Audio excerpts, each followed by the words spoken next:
I've seen Apollo speak at many conferences. He's come to our studio a number of times, and we have been holding your hand throughout the COVID crisis. For you who are here for the first time, I think we must have done 6, 8 different programs, Apollo. I don't know how many. Yeah, this is probably like somewhere in there. And we started off, I think I shot my first video February 19th or 20th, telling you just to sit tight, relax, everything will work through, let prices do their job and reset expected returns over and over. And sure enough, we got through that. Then we had an election. We got through the election. We're not saying, by the way, that we know which direction markets are going. What we're really saying is it's almost impossible for you to get so lucky to get out and get back in and do better than just riding out the storm. And it's also important for you to remember that that storm, or what you might call risk, is the reason you get a return. We lost Apollo. No, he's coming. No. Yeah, he's there. And so the other aspect of what has been going on this year is we have just gone through a 3 or 4 year period now where we have not seen our expected returns in small and value indexes, the premiums for being in small and the premium for being in value stocks. And so we also saw a little resurgence of those premiums in this last quarter that we want to go through. Now, before we get into the serious stuff, Apollo, I understand you've picked up a new hobby during COVID, something that allows you to have a little social distancing. And I thought you maybe just fill us in on what's going on with your surfing activity. Oh, surfing. Yeah. You know, it's interesting because COVID kind of almost forced me, I'm not sure about you, Mark, to kind of try new things to kind of get out of the routine. And I did try a few things, but the one that kind of stuck with me was, you're right, surfing, because, you know, I'm a 50-year-old guy, so I'm no spring chicken. But I like the water. I used to swim and play water polo. And without that, I just thought, what else can I do in the water? And it seems surfing is pretty, okay, when you're saying safe, it's so relative because it depends on your level of skill. And I'm not sure that I consider myself safe as I go out there, and some of these waves, particularly last week, kind of beating me up. But but it's super fun. And but you got those riptides. You got those riptides. God, you got to be a good swimmer, right? Yeah, you have to. But it's not enough because that board kind of hits you over the head a few times, and you realize that it has nothing to do with swimming. Yeah. But it's on a note like that. Just a week ago, there was an article in the Wall Street Journal talking about learning a new skill, juggling, whatever it is. It's incredibly important for the brain, and particularly for somebody at my age, which again, I'm trying to stay healthy, and I felt like, why not try something new? What can go wrong? Famous last words. There's a few things, but I know. Can you spell sharks? No. My wife is so worried about sharks. She's like, oh, sharks. Listen, my son loves to go in that ocean too. He always worries me. But anyway, so listen, maybe we should get into it. Apollo and I have talked about this a little bit. We've reviewed some of the incredible charts that DFA has put together about a number of these topics, but we've also had a number of questions submitted in advance. And so maybe we should touch on some of those questions right up front. What do you think, Apollo? Absolutely. Let's make it about the audience. Yeah. So one of the interesting things I've noticed lately is on CNBC, you kind of know what's kind of hot and what the brokerage firms want you to trade in by what shows up in that bottom right corner. So you'll see Dow, you'll see S&P, you see NASDAQ. Every once in a while when Russell 2000, the small cap's doing well, you see that showing up. But there's a new box right at the bottom and it says Bitcoin. So we've had some questions about, what do you think about Bitcoin? Is that something we should add to our portfolio? Is it a asset class that actually has an earnings tied to it? Now I'm already giving away the story. But anyway, why don't you hop in there, Apollo, and give us your thoughts on Bitcoin? Right. So, it is out there for sure. Everybody talks about it, even like whatever virtual Zoom conversations like we have these days, like what's about Bitcoin? And Yeah, you tend to hear some of these conversations, and the reason there are down there in the CNBC is because the price goes up, and people already, people at this point they create an image, and there's a fantasy. What am I missing out on something by not being part of Bitcoin? So to me, sure. it's a real thing. If you see something out there that is going up in value, should you explore it? Should you at least know what it is? And I think it's a legitimate question. So let's start with what exactly is Bitcoin and how is it different than other investments that we might have? In the typical portfolio that IFA constructs, there are two major types of investments. The first one is stocks, obviously, which means that you buy ownership into the company, and that ownership entitles you to part of the profits. So when a company has real people, real products, real profits, by you being part owner, you get to partake in the profits. And you kind of know why you're buying the share of ownership, because I have these cash flows that I expect to get for years and years to come. And it's a productive asset. The Yep. other one is bonds, which means that you're lending your money, and there's a contract that spells out what interest rate you'll be receiving for how long. So once again, it's a productive thing because you know that the value of these assets is tied into what am I going to get paid as an investor. And those are the type of productive assets that we like to consider, particularly when they trade in public, transparent markets. Bitcoin, on the other hand, is a form of currency that's supposed to be decentralized, and it's just, at its core is designed to be a currency, meaning that it's a medium of exchange. That you can make payments, you can transfer money, and the idea of it is certainly an idea that was embraced by economists many, many years ago. The trouble with the value of Bitcoin is that right now it's not treated as a currency, but it's treated as a money-making object. And the only reason that Bitcoin has value is because somebody else believes that it has value. And in that respect, is not tied to any economic activity. It's not tied to anything except people's beliefs.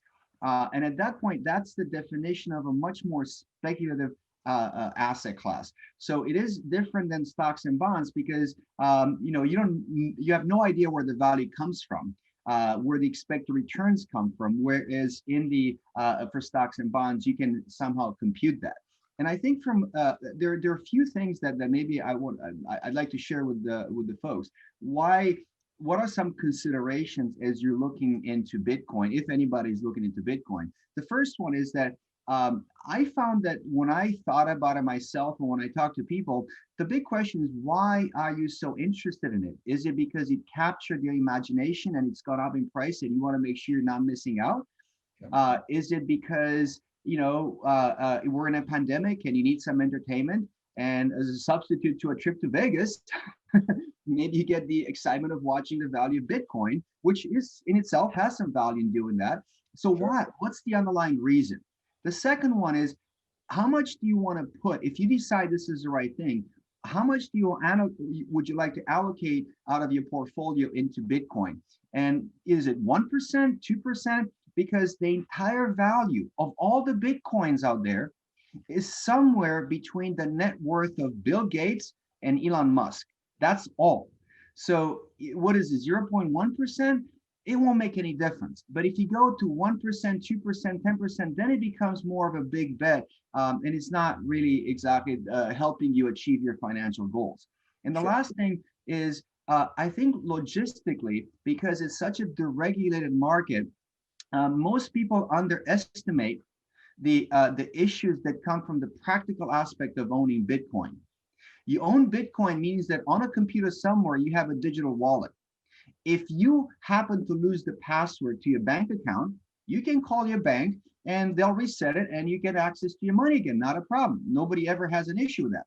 With Bitcoin, if you happen to lose the password, and how many of us have not lost the password somewhere, that money is gone forever. You get 10 tries, Yep. and after the 10th try, it's locked forever. There was an article about a week ago in the New York Times that looked at one individual who had over $200 million. He forgot the password. He tried 8. He had 2 tries left, and then poof, $225 million gone. So I would be very, all these logistical, you can't ignore them because they happen. So ultimately, I can tell you the view that we have at this point, this is not a currency. It's not stable in value, it goes over the place. You cannot use it to go get a cup of coffee. It's more of a speculative. And unless your motive is entertainment and a substitute for a Vegas trip, I'm not, I by no means do I think that Bitcoin right now should be part of a portfolio. There's not enough there to suggest that, there's no evidence to suggest that this would help you this will help you achieve your financial goals. But even if there was, even if it was an English, a euro or English pound or a yen, these are, I mean, they're currencies. Even if it was established currency, I guess is what I'm trying to say, those still don't hold a place in somebody's portfolio. It's just a pure speculation of what these exchange rates might be in the future. The reason we like equities and like bonds, as you said, is equities have profits, bonds have interest payments, and there's a reason to hold them because there's a good explanation of your future expected returns. Okay, that's very helpful. We had one more question come in, and let's just knock some of these out because make sure we get to them all. That's one of the nice things about a town hall. We get some question and answer going on. So somebody had also asked about the new administration's $1.5 trillion relief bill. And then there's going to be spending on global warming and infrastructure. What do you think the impact will be on markets? And, let me just take a first shot at this, if you don't mind, because please. I love to bring up this kind of chart or this little illustration about at least my perceptions of how markets work when somebody's talking about some information, as you see here on the left side of this, and how that information may impact the markets. And the function of a market really is to set a price so investors are positioned to get a fair return going forward. And so when we have new information, that does impact prices, but then it positions you back to a expected return that's appropriate given the risk of a portfolio. Now, what's that expected return? I like to say, pick your poison. There's all kinds of ways to guess what that is. But one reasonable way is just to assume that let's look at the last 50 years of monthly returns, let's say of a 60-40 portfolio. And we see it has been 0.83 with a standard deviation, the distance between what happens about 2/3 of the time here on a bell curve is 2.86. It's really the average plus or minus 2.86. And so it's almost hard to talk about your forecasts without asking the corollary question, are those forecasts already in the price? And if you know them, if you read them, believe me, they're in the price. So, who knows, outside the market, what the impacts of these might be. But for your portfolio, they're rapidly reflected into the price. Now, you might get a price drop or a price increase, depending on the wisdom of all the millions of willing sellers and willing buyers out there. And that will make an immediate adjustment. But that adjustment then puts you back to a position of being in position to get your expected return going forward. Okay, Apollo, I'll pull that back to you. I think this is great, and I love the visual, by the way. And thanks. And it's I'm just going to follow in exactly the way that you go, and which is I think is exactly the right way. So we just had an announcement of a big stimulus package, and people are wondering, what does it mean? The reality is that the function of the markets is to pay attention to these news even before they materialize. And to the point that he made, there's an expectation. So, back in November, there was an expectation of something happening. It wasn't 100%, but the market assigned some weights. There's a 90% chance that this would happen and a 10% chance that the other thing would happen. And those probabilities were somehow put in the price. And that's what we're seeing right now, is that all these news about the stimulus, it's not news to the market. It is not news. This expectation has been there for a while. Now, as the probability of something happening or not changes, the market moves. But that is exactly your seesaw. So if the expectation change, but I can tell you the one big thing that resonated as you're talking, everything that is expected does not move the market. If it's expected, it's kind of priced in. The only thing that might change the market price is something unexpected happen, and these probabilities might adjust. So what's going to happen with the stimulus package? What I think, and this is a signal that I'm interpreting, by no means a forecast. What I'm interpreting is that what the market's suggesting is a few things. Number one is that the stimulus will help families, it will help small businesses, and it will help large companies in the market. And because of that, what you've seen since the election is a big run up in price of the market. So it is saying this will have a positive impact, at least in the short term, on all these facets.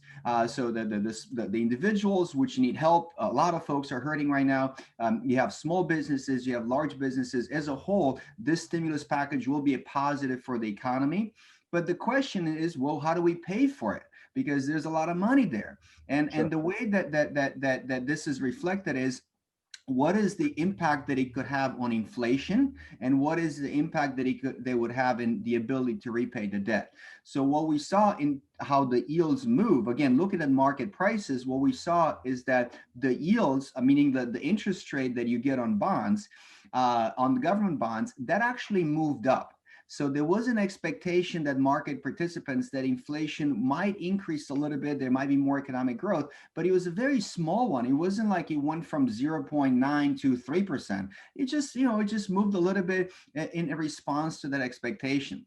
What about the ability to repay? Well, that's a big one. And I think that one thing that is important to remember is that we're spending a lot of money, but the incredibly good news is that the cost of servicing that debt is lower now than it was even years and years ago. As a percentage of the economy, as a percentage of the GDP, the cost of paying the interest on these loans is less now than it was in the 90s or 20, 30 years ago, because we are so fortunate to have these incredibly low interest rates. So yes, we are spending a lot, but when you think about how much does it cost us as a country to borrow this, it is less today than it was when the debt was a lot smaller. So in that respect, again, as long as the interest rates stay this low, what the markets are considering in the form of the prices is that it is manageable. If you do see a spike in bond interest rates unexpectedly, that might send you a signal that, wait, these people believe that this spending is not sustainable. But as of now, they are looking and saying, this is something that is sustainable because of the incredibly low interest rates that the government is able to pay on these loans. Okay. Boy, I think we could be sitting here answering questions all day. I love that. I think before we get too much further, I want to spend a little time talking about this last quarter, what happened there. And I think you have some information on that, Apollo. And in particular, I want to talk about the small and value premium. And so just sit tight 1 second, because I want to show a chart which Apollo saw on our site and liked. So I'm just going to kind of start with this.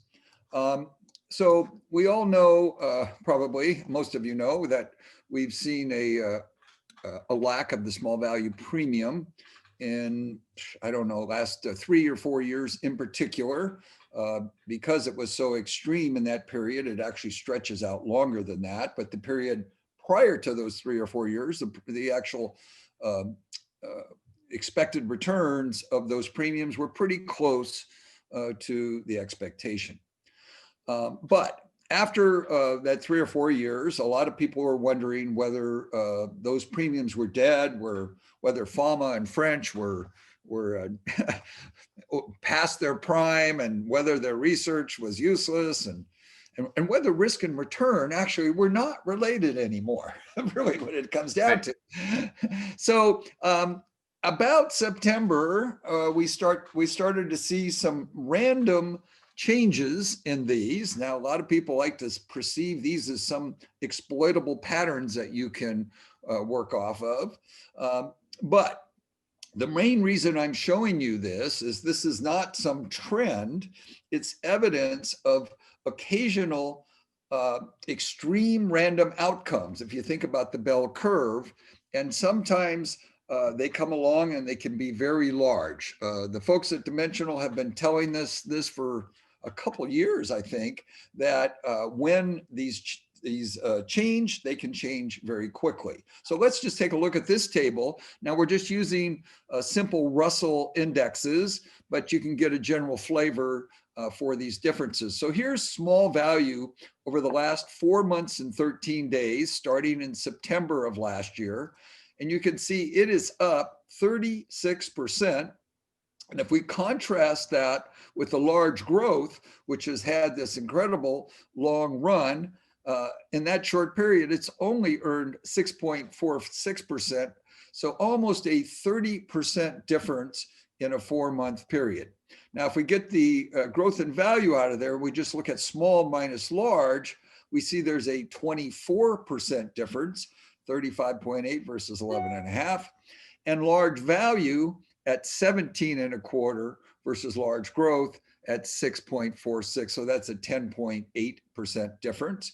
Now, if we just look among value and growth among small caps, we can see that those were pretty much the same.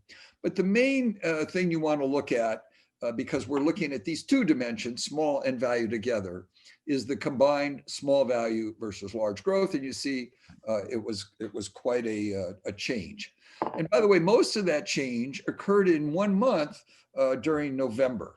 So Apollo, I'm going to turn that back to you now, just after that quick little intro.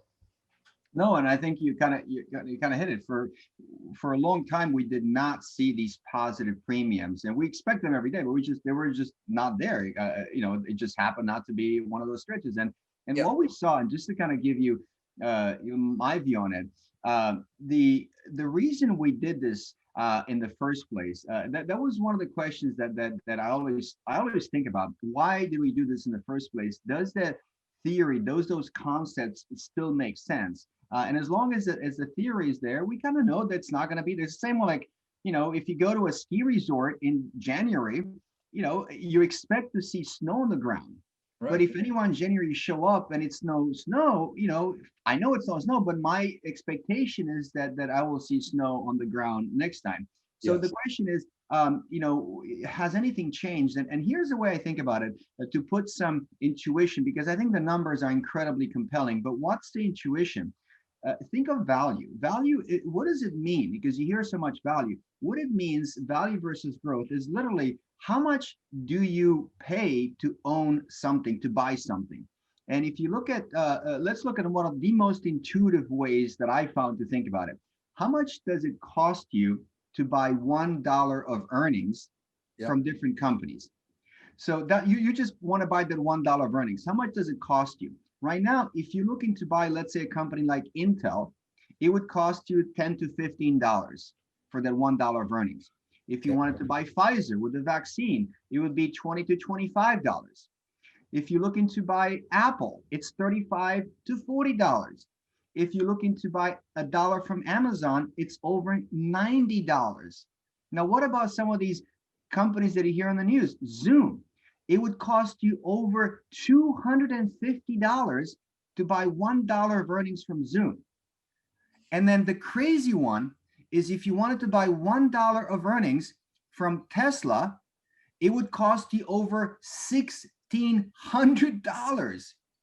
So as an investor, and he's saying, I want to buy the dollar of earnings, which one is a better deal? You pay, you know, Pfizer $20 or $25, or you pay Tesla $1,600. So what we believe is that the lower prices, it's all in the price. The lower price gives you more of a chance of an upside. So in that respect, what we're seeing in these numbers is that there's a limit to how expensive these companies get before the expected returns from them started to decrease. So I think that beyond the numbers, the intuition is here. The numbers right now are just crazy. And it feels good to own Tesla. It feels good to own Zoom, but at what price? And what price does?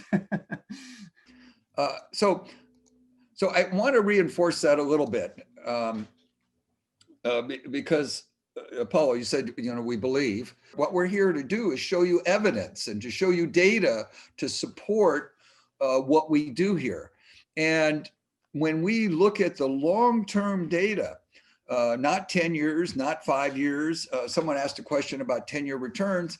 10-year returns in stock markets is basically noise. It really is not useful. I have a great video called The 5 Decades. I urge you to go take a look at that. If we have some time, I'll show you. But let's look at all the data and why we would expect small to do better than large. And all you have to do is look at this chart to see that this has been the case for 92 or 93 years now. There's 92 here, but small has earned about 11.94, while large has been 9.92 for a 2% annual difference. How about that value premium? 12.54 for value, 9.36 for growth. That's a 3.18% per year return difference to be in those value stocks. And then the latest factor that Dimensional's been adding for almost 8 years now, the profitability factor, and that's embedded in almost all of the funds now. High profitability stocks have been this is a shorter data set, 11.67 versus 8. And so that's a 3.5% difference. And if you look at all these color bars, this is not something that's just in the US, it's pervasive around the world. That's what the academics want to see. And then they also want to see that these numbers are statistically significant, which is tied to their variability and the quantity of data you have. And so this is why you accept this. And this is why we have been driving this home to investors throughout this long period of lack of performance. So speaking of that period, I'm just going to show this real quick, Apollo, just bear with me. If we look at how often we expect value to do better than growth, well, in 1 year periods, it's only 60%. So get ready, 40% of the years, you're not going to see it. How about 5 years? It's 74. Even at 10 years, it's 83%. So this is not certainty. If it was certainty, it would be priced away. Think about it. If you're the seller and there's a certain a return you're going to give up, you're going to raise the price so that you don't lose that return that was certain to you. And when you raise the price, the expected return for the buyer goes away, right? How about small beats large? At 1 year, it's only 56%. 62 and only 72% even in 10-year periods. One of the reasons that even 10-year periods are not a forecaster of the next 10 year. Now we see this also in the profitability numbers, actually a little bit stronger. But how about in developed markets? I just click develop up here. You see the same kind of arrangement, and emerging markets, you see similar types of timelines. So these premiums are there, but they're not there every year or every month or every day. And in fact, they look like bell curves if you had a distribution of the premiums. All right. There are two things that as you're talking, just kind of really resonated. The first one is that when I look at this, this is to me a form of investment risk. And what I mean by that is that if you don't have an advisor to kind of help you through these periods when you might not see the expectation over 10 years, as you said, 83% of the time value historically has outperformed growth. But if you are in that 17% of the time, if you don't have an advisor who can, help you navigate those times, the risk is that some investors might just bail out and say, I'm done with this.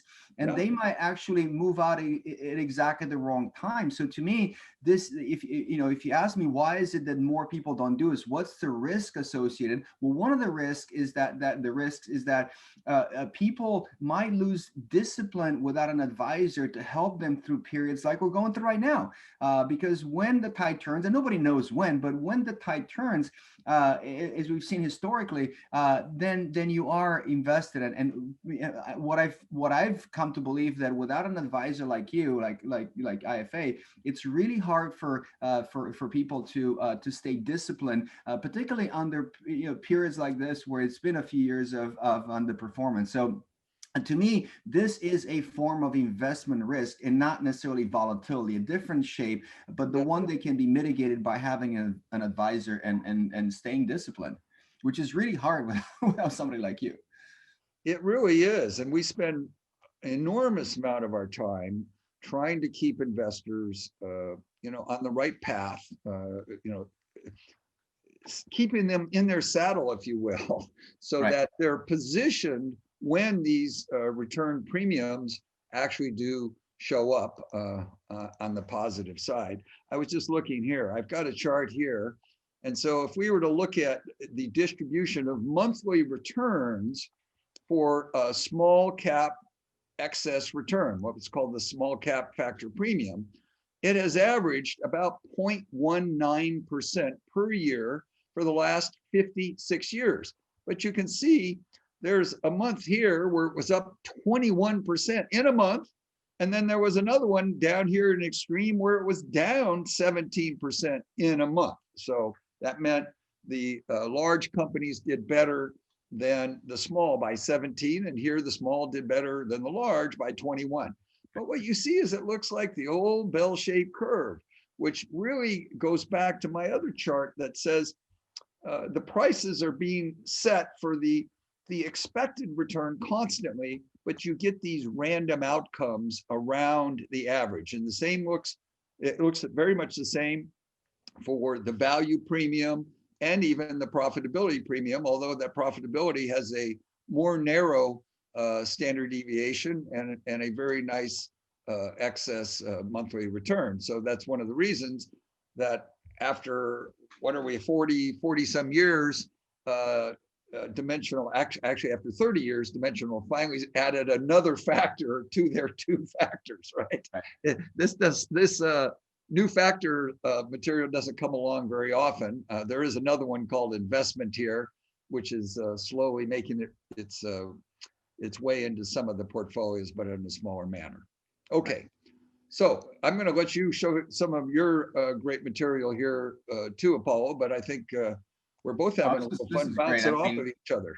I think that by now, I think that people got to get the sense of what we're talking about. There's a consistency in this investment approach that you've had, obviously for 20 plus years, 25 years, and it's very consistent in the way you approach it. And I think that's a really real beauty. It's just the hard part is when things are a little more challenging from a performance perspective, will people be comfortable enough to say, I get it, and this is the price of admission. This is what it takes for me to capture this. And the only thing that I would add to your analysis is that when it comes to discipline, how important is it? And the fact that we see these underperformance of value and growth, have we seen that before? And it turns out that if you go back to 2000,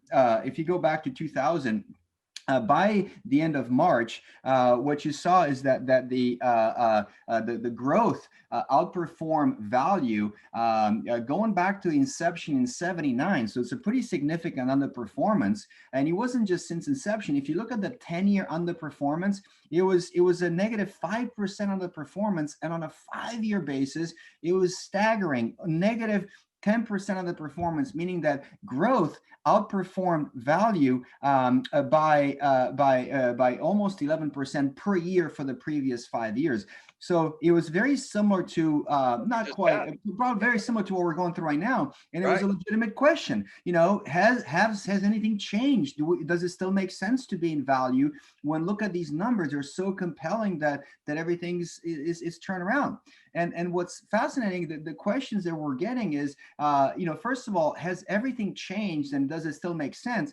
And second, even if value was to come back at some point, how long can it possibly take to overcome these hurdles? And what's remarkable is that if you fast forward less than a year, in 11 months, it became a positive premium since inception for 10 years and 5 years, they all flipped. So it didn't take, you know, a crazy amount of time. It was literally like less than a year before we saw everything turn around. So that speaks to the importance of discipline. When these premiums show up, they could show up very quickly. And if you're not invested, if you don't have the discipline and you know, keep that allocation, and you start kind of becoming, you know, questioning whether the intuition or the data is right, what you end up seeing is potentially miss some of these premiums. And when they do show up, they do show up very, very quickly. And that's exactly what we saw in the numbers that Mark showed you, that over the last quarter, these premiums really showed up. Now, can I tell you they'll continue, or this is the beginning of, I have no idea. Nobody really knows that. But it's this idea that you need to be diversified and disciplined, because when these premiums show up, they could show up very, very quickly.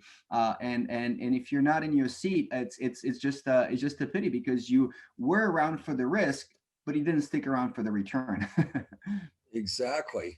I want to just drive that point home a little further, if I may. Absolutely. So what Apollo just said is, if you're not in place for these returns to show up, you will basically miss out on the long-term premium. And I want to reiterate that and emphasize that point by showing you this incredible data that we recently put together, actually at the request of Derek Kahn, our advisor out in Austin. So what we looked at is 20 years worth of trading days in the small cap index. And that's actually 5,035 trading days. Over this 20-year period, the annualized return for that small cap index was 8.87%. So if I invested $10,000 at the beginning of the period, I ended up with $54,000. That's a $44,000 gain. Now that's buy and hold, sit there for the whole time, 20 years from 2000 to 2019. By the way, that's how long I've been doing this whole 20 years. And I actually captured that because I've been in that index. I love it. Anyway, what happened if you decided that you weren't going to hang around for that premium, it was dead, whatever, and you missed 5 days out of 5,035 days? What that meant is 37% of your gain was gone. But how about if you missed just 1 day per year on average? You missed 20 days out of 20 years, okay? You now have lost 86% of the premium. Now, you have lost. The premium was there, okay? But this is why most investors don't capture the investment return. And that difference between investment and investor is known as the behavior gap, due to, I'll just call it what it is, bad behavior by investors, mostly because they don't understand this distribution of returns and these tails where they're extreme highs and extreme lows. And the longer you hold, the more likely you'll capture that average, which is the expected return. Which reminds me why it's another reason this is so difficult. We expect a certain return, but the unexpected returns swamp the expected. The distribution is so wide, the fact that you're going to get that, 0.19% for being in small caps to get that 0.19 premium is swamped by other returns other than what you expected. Another reason this is just a mind bender for all investors, because they hardly ever get what they're expected to get. Right, right. And so it's really kind of a statistics problem. You got to capture a lot of samples to get to the expected value of a probability distribution. Those with a little statistics background, hopefully that resonates with you. But if you don't understand that, then you should be listening to those of us who do. Otherwise, you're just the gambler in the casino. I would rather you invest like the casino. Yeah. Be the casino house rather than the casino player. Exactly. And there's a question that I saw that when we're talking about these premiums, the value outperformance is small. Is it true that it's for equal levels of risk? Right. Or is there a different risk? So that's a really good point, because one of the things that we talked about earlier is that the discipline is one form of the risk. So what is risk? Most often, in the way we define it, is standard deviation, which is how spread out are these. Now, the thing that's important is that when we're talking about the small and value and large and growth, when it comes to their standard deviation, it is not vastly different. It is actually not vastly different, because if you're going from 16 to 18 standard deviation, it's not like you're going from 3 or 4 for short-term bonds.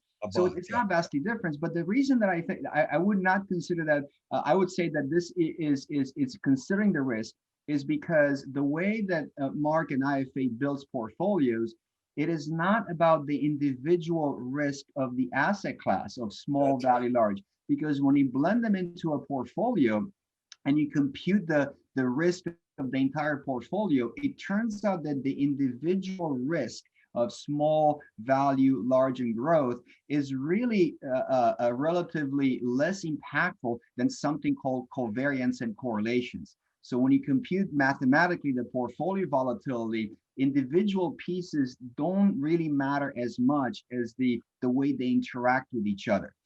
So that's, in that respect, I can tell you that the first of all, the risk, it's not vastly different from one to another. But secondly, is that what matters at the portfolio level is much more the interaction between pieces than the individual volatility.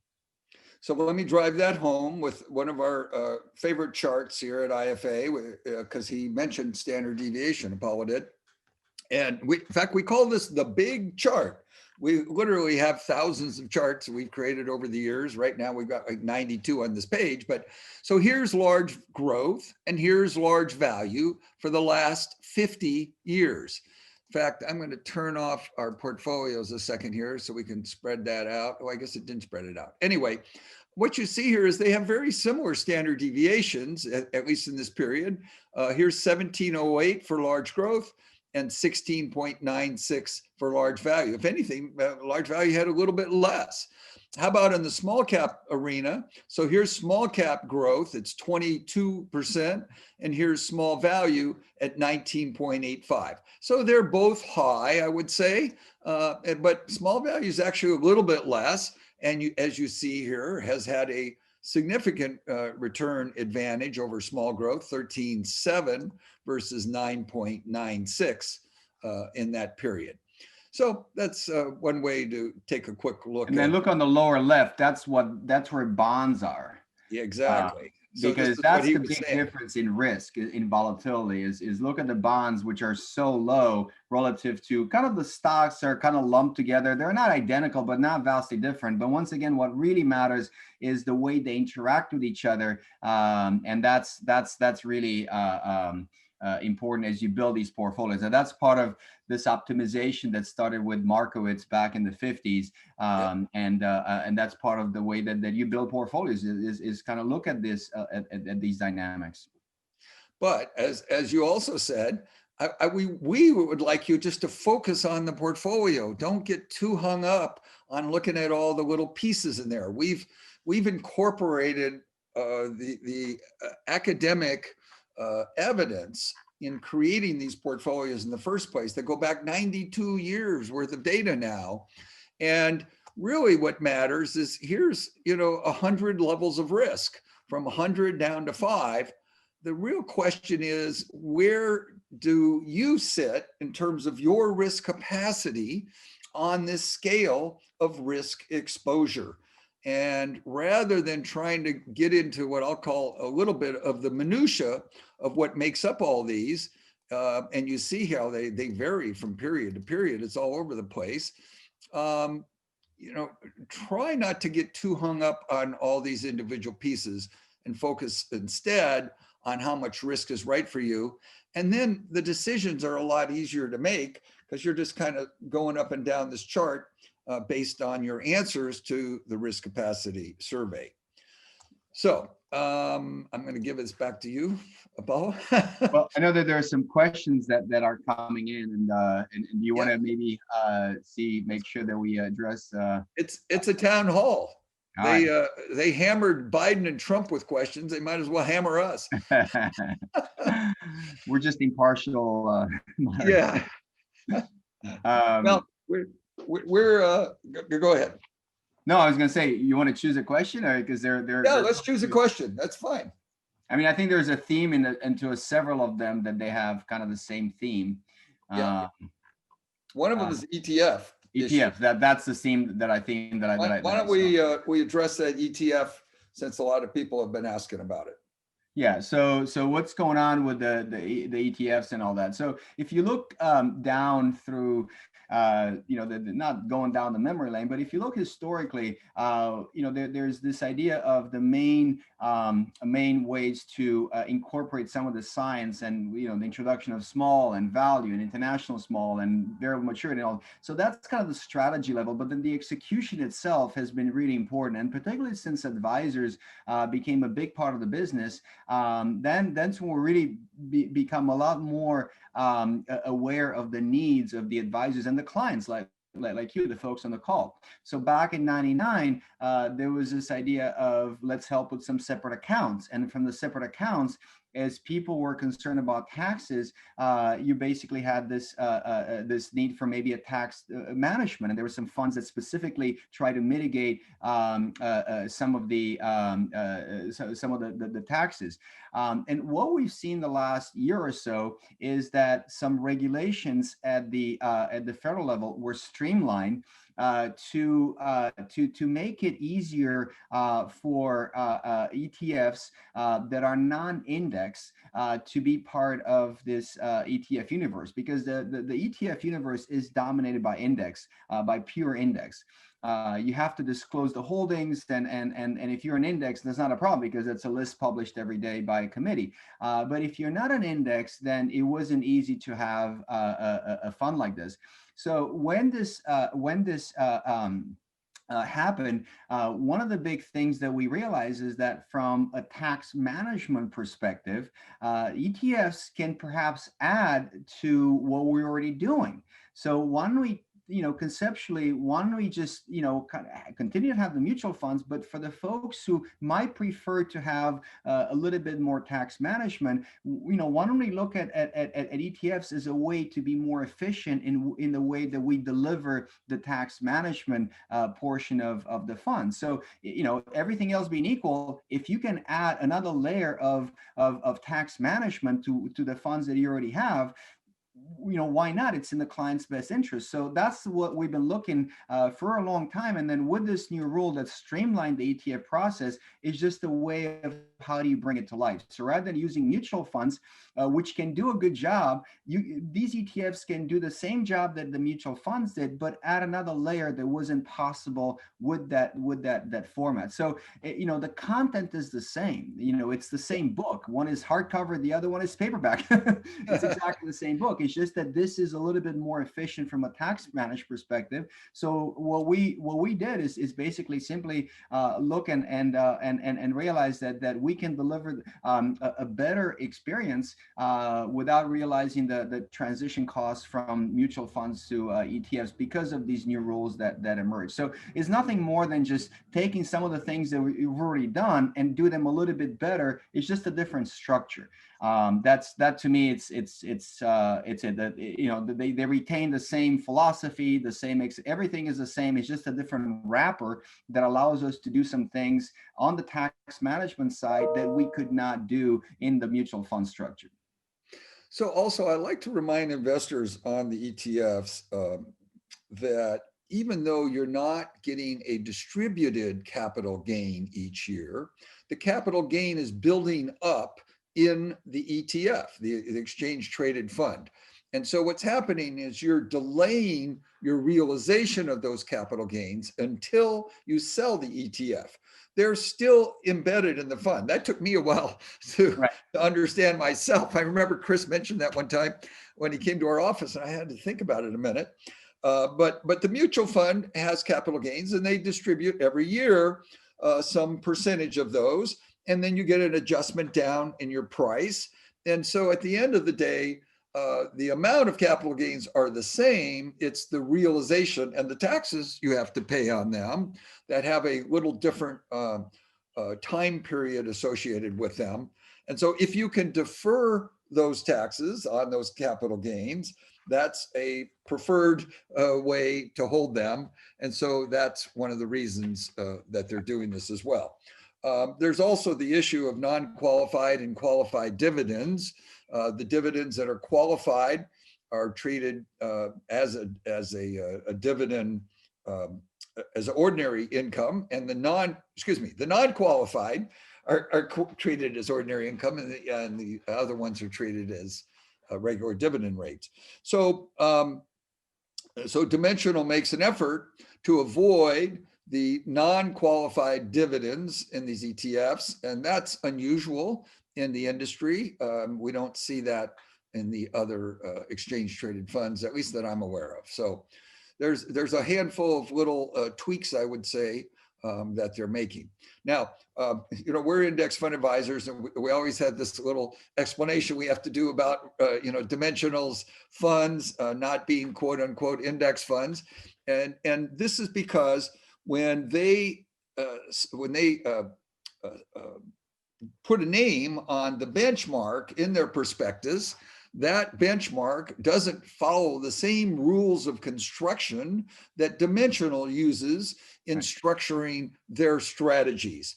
But that being said, they are passive in the way they follow these rules, and they're not changing these rules. It's not like if they get Bill Miller or Peter Lynch to come in and say, I think today we really should buy this stock, or who's a big market timer, somebody comes along and say, hey, I think we ought to back off the market altogether. Things don't look so good.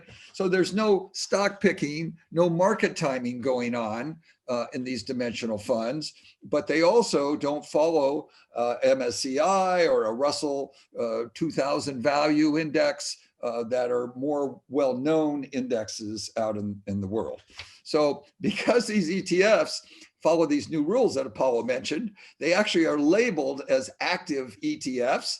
And so this brings up some more explaining we have to do to keep this consistent over time. And speaking to more explaining, just to kind of clarify one thing, is what I meant is that, the conversion from a mutual fund into an ETF, that is something that at least the expectation right now, just talking to the folks, is that the expectation is that as some of these tax managed funds might be converted into ETFs, there's not an expectation right now of triggering capital gains. That's kind of what I meant, is that when you convert a mutual fund. But the thing is that what you mentioned right now is so important, because the premise of an active manager is to select some stocks. And if they're so good, they would not want to disclose the holdings to the world. And the way that we approach it, for us, it's almost, we're going to disclose it because they're so broad and diversified, and it is rules based. So in that respect, we have no problem with this. So it's not going to be easy for somebody whose value proposition is just picking certain stocks, because they will not want to disclose it.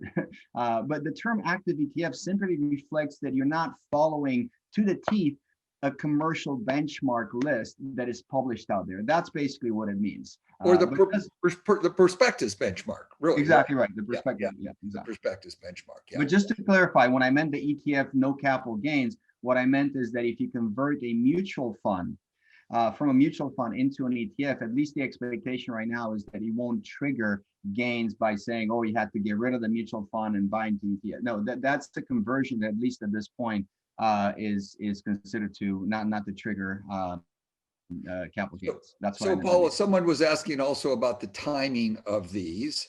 Do you want to comment on that? I've heard something the other day, but I don't know if you're up to speed on all that. I would think you are. I am, but beyond what's being put out there, whether it's for regulation purpose, I think that I'm going to leave it at whatever's out there in the public domain. Okay, yeah. So I'll take that risk. It's not going to be even in the first quarter. I think the original discussion about that was sometime in the early part of next year, leaving it wide open. But the way this is going to work for IFA investors is you'll go to bed one night with a tax managed mutual fund, and you'll wake up the next morning with a ETF of the same strategy. And it is a non-taxable event. DFA is the first major firm to do this, but I saw somebody actually pulled it off the other day, a little small fund company with a very small amount of assets. I guess they got in the door first.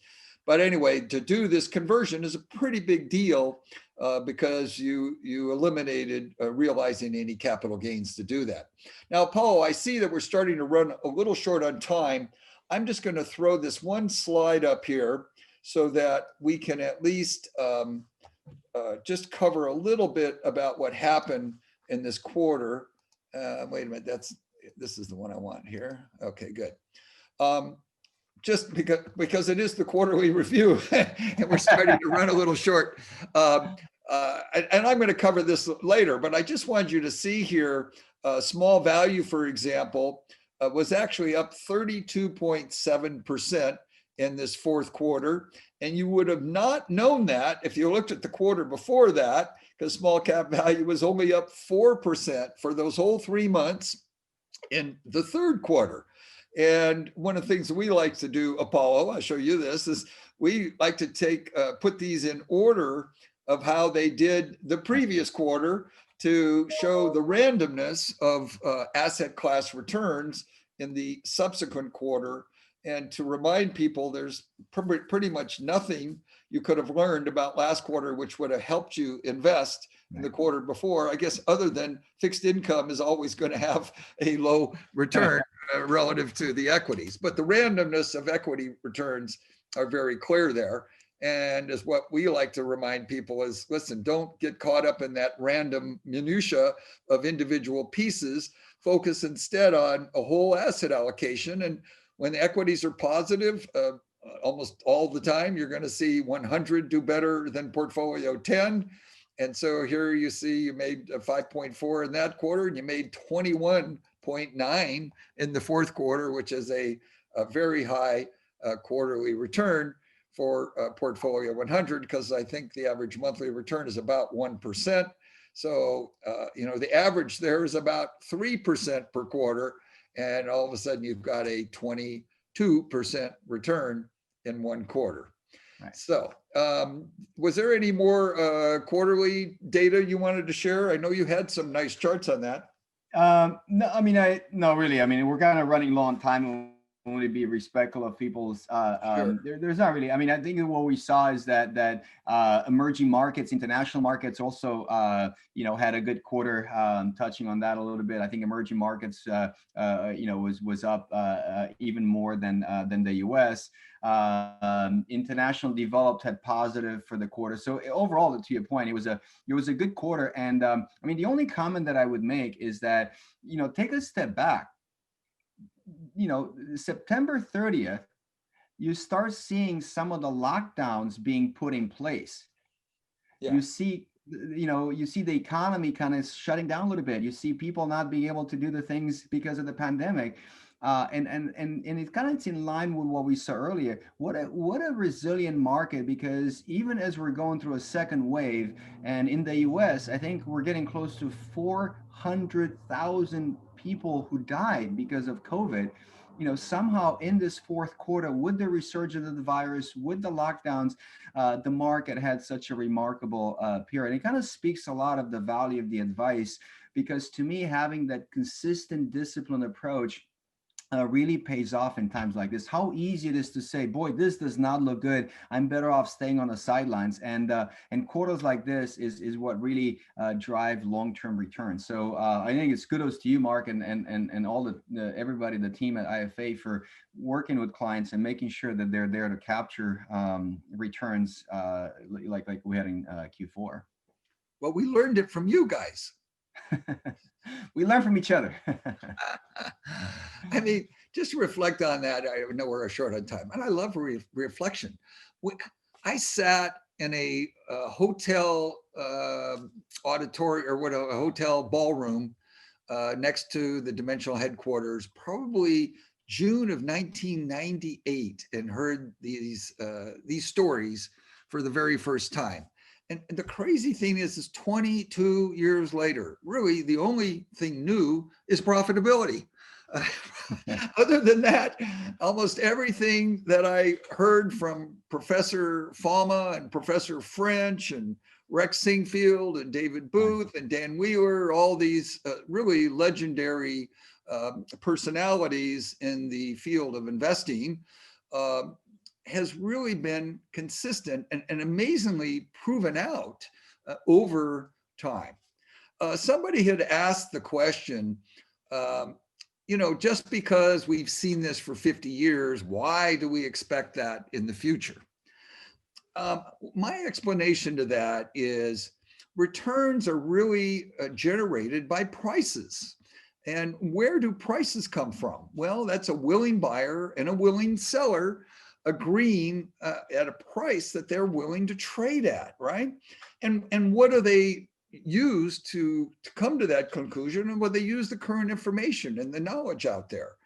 That process of taking information and converting it into price has been the same since 1602, when we had our first live stock exchange trade in Amsterdam. Okay. Right. So that is what will not change. We will always have markets, I'm assuming, and markets are there to set prices so that risks and returns are related. That's pretty much the way the story goes. And so, listen, it's obvious that this time is different from previous times. That's always the case. But as I showed you in my little teeter-totter, we're taking the time, if you will, the information, the technologies of the moment, of the day, and we're pricing them. And what's a return? Price one, price two, plus your dividends, and the difference. So this is all about prices. I love one of the quotes that scrolls by when we're waiting for a dimensional conference from David Booth, that says investing is all about prices, and it's always been about prices. Yet, what questions do we hear? They're all about events.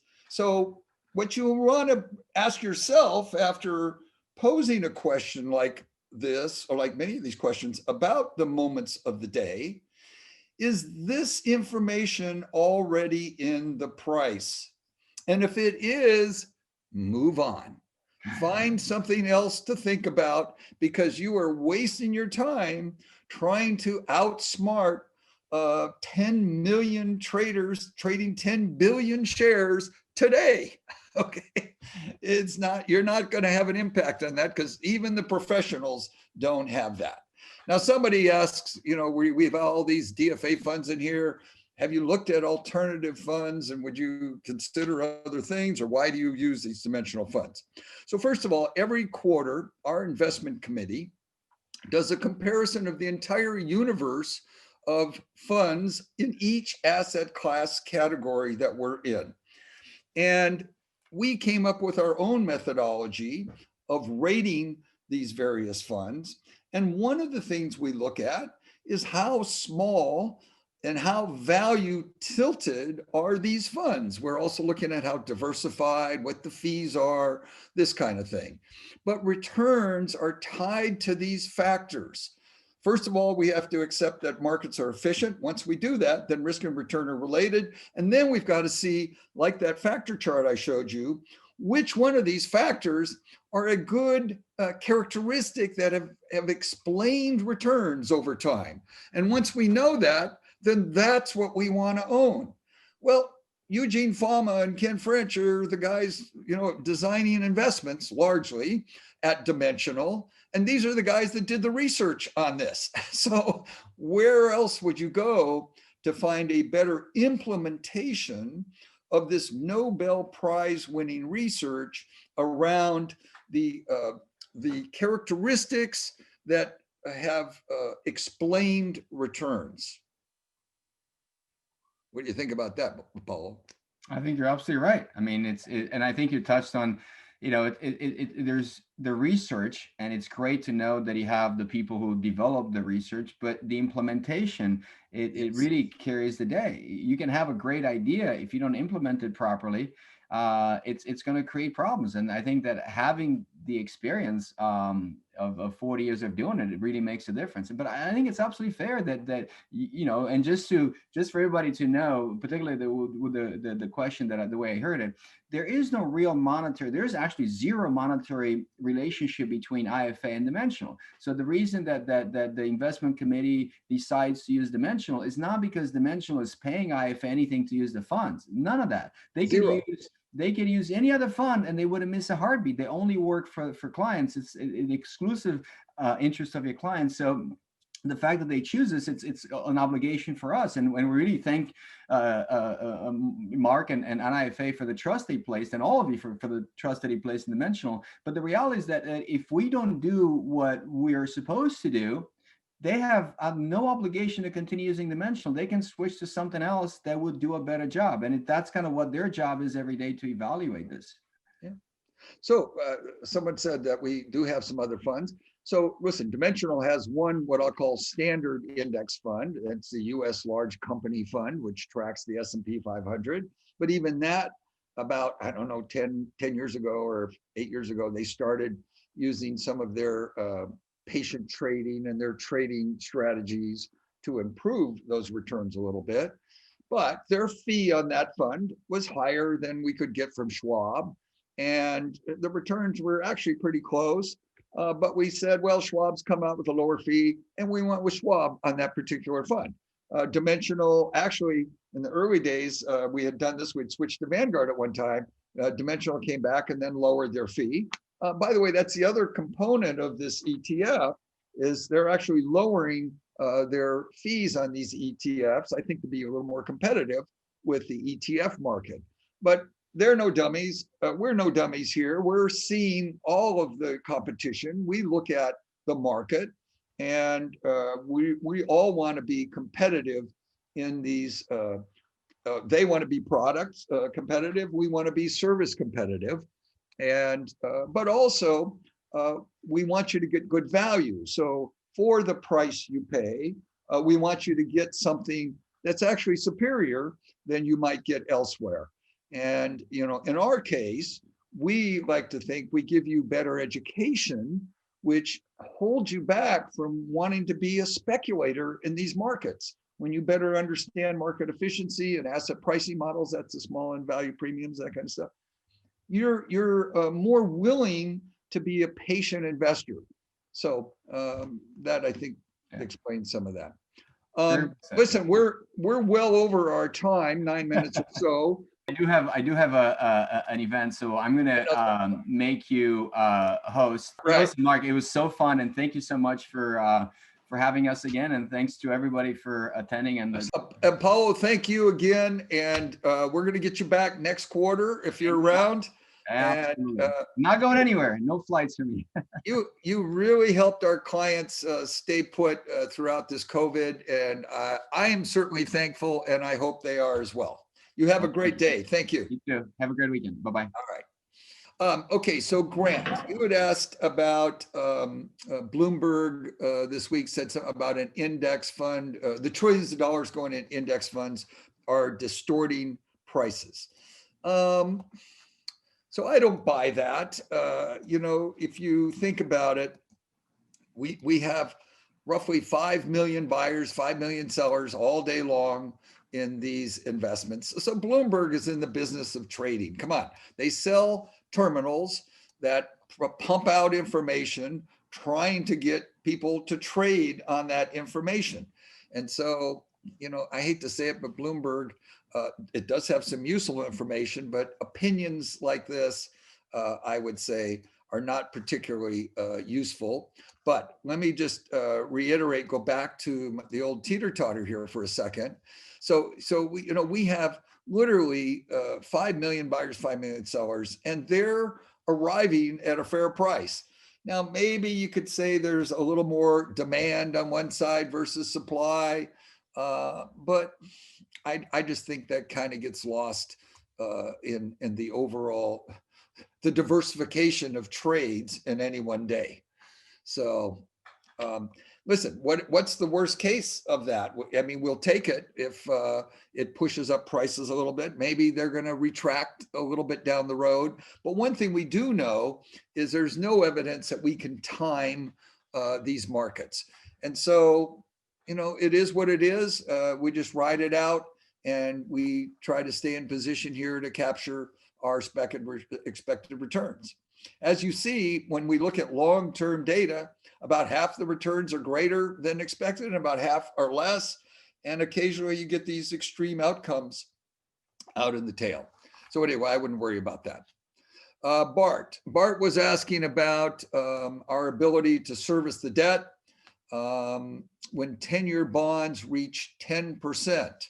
Also the effect of PE ratios. So PE ratios, when they're high, they basically look like, you guys all see in this chart? Yeah, I think, oh, there it is, green, yeah. So high PE ratios are basically like growth stocks. We see that among growth stocks. And the overall investment philosophy is to focus more on value, both among the small value and large value, and minimize our exposure to these high PE large growth stocks. So in short, I don't see that we have huge exposure to that. Certainly it impacts you know, S&P and other broad markets, but the way we allocate our portfolios, we have far more money in these asset classes up in this top quadrant than what I would say are these high PEs. Now, to answer your question about financing a 10% 10-year bond, that's a tough one. I'm not quite sure, you know, that's certainly going to be difficult and it would create problems. But I would just remind you that what you might consider a negative about markets is actually a positive for returns. Remember, as investors, we get paid for risk. And let's go out into emerging markets, emerging market value. When things aren't looking very stable in governments, like we see in a lot of these emerging markets, that increases the companies in those countries, it increases their cost of capital. And that cost of capital is actually paid to investors in return. So in emerging markets, for example, it's averaged out. Let's just stick it out to maybe 40 years where we've got a little more accurate data. It's come out to be 13.3%, while here in the US, it was about 11.35. So I get a lot of questions about, you know, what might be perceived risks about the future. And I just like to remind people risk and return have a positive relationship, not negative. And so I wouldn't worry about it. We're here to capture returns. The world's going to keep on spinning and lots of crazy stuff's going to go on. And those are, to me, separate as long as that information is embedded in prices. Somebody also asked about the profitability factor. So what is profitability? Profitability is really, if we were to look among certain asset classes, let's say we take a group of small cap firms, those companies that have had the highest gross profits and a couple other accounting elements divided by assets among small caps have had the highest returns. Same thing among large caps or among small cap value stocks. And so what we see is when we hold constant, let's say size, and then we look at this factor among those types of stocks, what we're seeing is that those companies with those high gross profits have had higher returns. Now, a lot of people say, well, where's the risk story in this? Risk and return are supposed to be related. Well, if you imagine if I've got two companies and they're both at 2 billion in market capitalization, the value of the company is $2 billion. And one of those companies has, I don't know, let's just pick a number, $1 billion in gross profits, and another one has $500 million in gross profits. Why is it that both companies have the same valuation? Well, it would appear that the company with the higher gross profit should be worth more, but it's not. I think what the willing buyers and willing sellers are telling you is that those gross profits must be at some risk. Otherwise, the market price would actually be higher. So that's a little reversal of thinking. But if that's not clear, shoot me an email and I'd be happy to explain it further. But at the end of the day, what you really need to know is if Dimensional is keeping these profits. By the way, that definition is down in here somewhere on profitability.